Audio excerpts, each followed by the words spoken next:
Chapters 17-37, Enoch's journey through the earth and Sheol.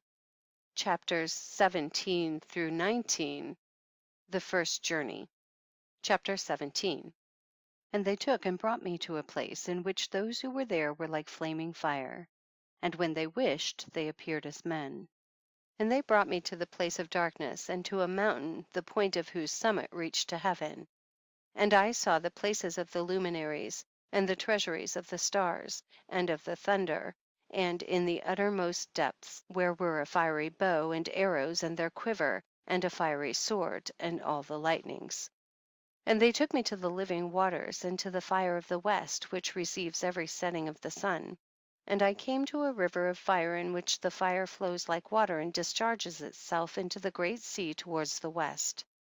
I saw the great rivers, and came to the great river, and to the great darkness, and went to the place where no flesh walks.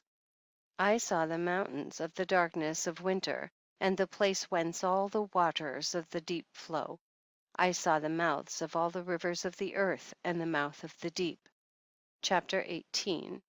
I saw the treasuries of all the winds. I saw how he had furnished with them the whole creation and the firm foundation of the earth.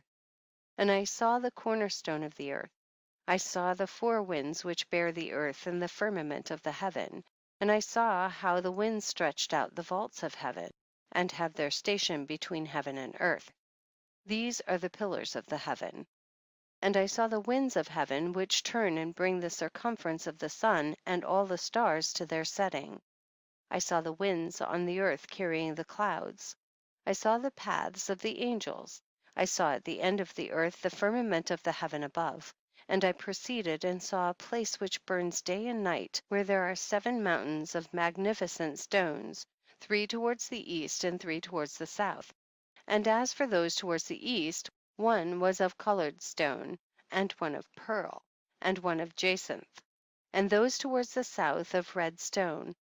But the middle one reached to heaven like the throne of God, of alabaster, and the summit of the throne was of sapphire. And I saw a flaming fire, and beyond these mountains is a region the end of the great earth.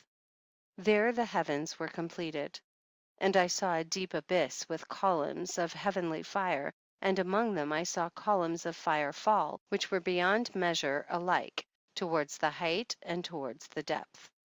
And beyond that abyss I saw a place which had no firmament of the heaven above, and no firmly founded earth beneath it. There was no water upon it, and no birds, but it was a waste and horrible place. I saw there 7 stars like great burning mountains, and to me, when I inquired regarding them, the angel said, "This place is the end of heaven and earth. This has become a prison for the stars and the host of heaven. And the stars which roll over the fire are they which have transgressed the commandment of the Lord in the beginning of their rising, because they did not come forth at their appointed times. And he was wroth with them, and bound them till the time when their guilt should be consummated, even for 10,000 years. Chapter 19. And Uriel said to me, Here shall stand the angels who have connected themselves with women, and their spirits, assuming many different forms, are defiling mankind, and shall lead them astray into sacrificing to demons as gods. Here shall they stand till the day of the great judgment, in which they shall be judged till they are made an end of. And the women also of the angels who went astray shall become sirens. And I, Enoch, alone saw the vision, the ends of all things, and no man shall see as I have seen.